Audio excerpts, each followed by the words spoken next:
Saudara-saudara, Kitab Imamat juga dikenal sebagai buku panduan imam dalam pelaksanaan persembahan korban, upacara pentahiran atau disebut juga pembersihan dan pengudusan, perayaan keagamaan umat Israel sepanjang tahun, dan beberapa ketetapan lainnya yang mengatur kekudusan hidup umat.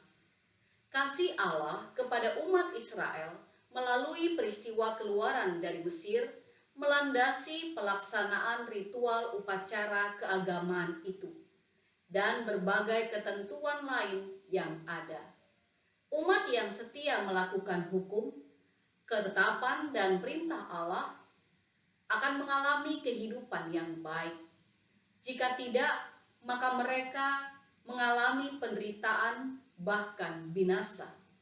Itu sebabnya agama Yahudi dikenal sebagai agama legalistik karena mempunyai sejumlah besar aturan dan ketentuan yang harus dilaksanakan oleh pengikutnya. Ada 5 jenis korban yang harus dipersembahkan kepada Allah, yaitu korban bakaran, korban sajian, korban keselamatan, korban penghapus dosa, dan korban penebus salah.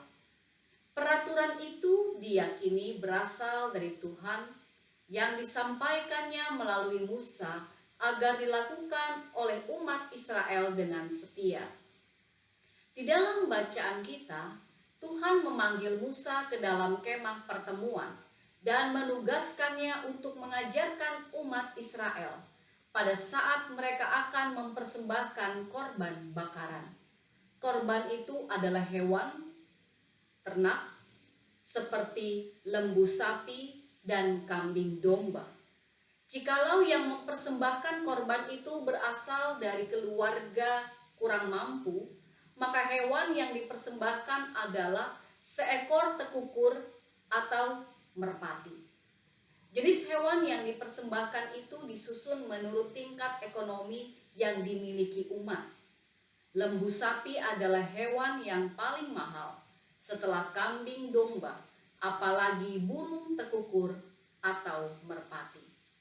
Yang menarik adalah bahwa semua hewan korban haruslah jantan, khususnya untuk korban bakaran. Dalam pelaksanaannya korban itu dibakar seluruhnya. Persembahan korban bakaran itu adalah untuk menyenangkan hati Tuhan dan memelihara hubungan baik umat dengan Tuhan. Pada zaman Israel kuno, sebelum terbentuk penugasan para imam di kemah suci, yang bertugas mempersembahkan korban bakaran adalah kepala keluarga, bisa ayah atau suami. Aturan pelaksanaan persembahan korban adalah: pertama, orang itu meletakkan tangannya ke atas hewan korban. Sebagai tanda persembahan tersebut diperkenankan untuk mengadakan pendamaian bagi dirinya, termasuk keluarganya. Tindakan tersebut juga menunjukkan dirinya menyatu dengan si hewan yang mewakilinya. Kedua, hewan itu disembelihnya. Dan ketika hewan itu mati, maka orang yang mempersembahkan itu juga seolah-olah mati, tetapi sesungguhnya tetap hidup untuk terus melayani Allah. Jadi kematian hewan menggantikan kematian dari orang yang mempersembahkan korban itu. Ketiga, darah hewan itu disiramkan ke sekeliling mezbah. Darah adalah bagian yang tidak boleh dimakan oleh umat Israel karena sakral, melambangkan hubungan antara Allah dan umat, dan menjadi simbol dari nyawa atau hidup. Di samping itu, darah yang disiramkan atau dicurahkan ke sekeliling mezbah melambangkan penyucian dosa dan kesalahan. Keempat, bagian tubuh hewan korban seperti lemak dan kepala haruslah dibakar sampai habis bersamaan dengan isi perut dan bagian betis yang sudah dicuci bersih. Korban bakaran itu menjadi wewangian yang menyenangkan Tuhan. Kemudian ketika imam, dalam hal ini Harun dan anak-anaknya yang bertugas, maka langkah-langkah yang sama juga dilakukan dengan baik dan tertib sesuai perintah Tuhan Allah. Dalam praktik peribadahan kekristenan, gereja tidak mengadopsi ritual persembahan hewan tersebut. Pemahaman itu didasarkan pada pengorbanan Yesus Kristus Tuhan kita di atas kayu salib. Catatan dalam kitab-kitab Injil, tulisan Rasul Paulus, salah satunya dalam Efesus 5 ayat 2, menyatakan bahwa Yesus mempersembahkan dirinya sebagai korban yang harum bagi Allah Bapa. Dan khususnya pernyataan penulis surat Ibrani di pasal 10 ayat 1 sampai 18 bahwa Yesus adalah korban persembahan yang sempurna, tidak bercela di hadapan Allah Bapa. Jika para imam tidak dapat mengampuni dosa, tetapi hanya mewakili pengakuan dosa umat di hadapan Allah Bapa, maka hanya dalam Yesus ia sanggup melakukan pengampunan itu. Yesus Kristus telah melakukannya satu kali untuk selamanya, maka tidak perlu lagi persembahan hewan korban karena dosa manusia. Itu tertera dalam Ibrani 10 ayat 18. Saudara-saudara, Rasul Paulus lebih menekankan persembahan sebagai korban yang harum bagi Allah Bapa adalah melalui praktik hidup sehari-hari.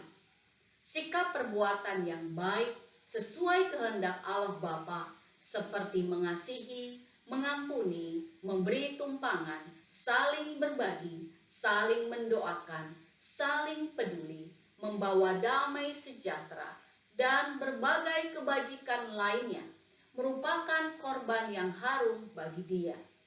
Roma 12 ayat 1, Paulus berkata bahwa persembahan tubuh kita itulah yang berkenan bagi Tuhan. Itulah ibadah yang sejati. Saudara-saudara, mungkin muncul dalam benak saudara, jika demikian adanya penjelasan pemahaman di atas, maka apa korelasi kitab Imamat dalam renungan ini dengan praktik peribadahan kita? Kaitannya, firman Tuhan kepada Musa ini menjadi pendalaman iman bagi kita, bahwa selaku umatnya kita tetap perlu mengikatkan diri kita dengan Tuhan sebagai Sang Pencipta dan pemberi berkat keselamatan atas kita. Jadi, pertama, persembahan korban bakaran dimaksudkan supaya iman dan kesetiaan umat Israel kepada Tuhan Allah terus terjaga dan terpelihara. Untuk itu, umat Kristen memberikan persembahan kepada Tuhan, juga sebagai bentuk kesetiaan dan ucapan syukur karena Tuhan sudah memberkati dalam hidupnya.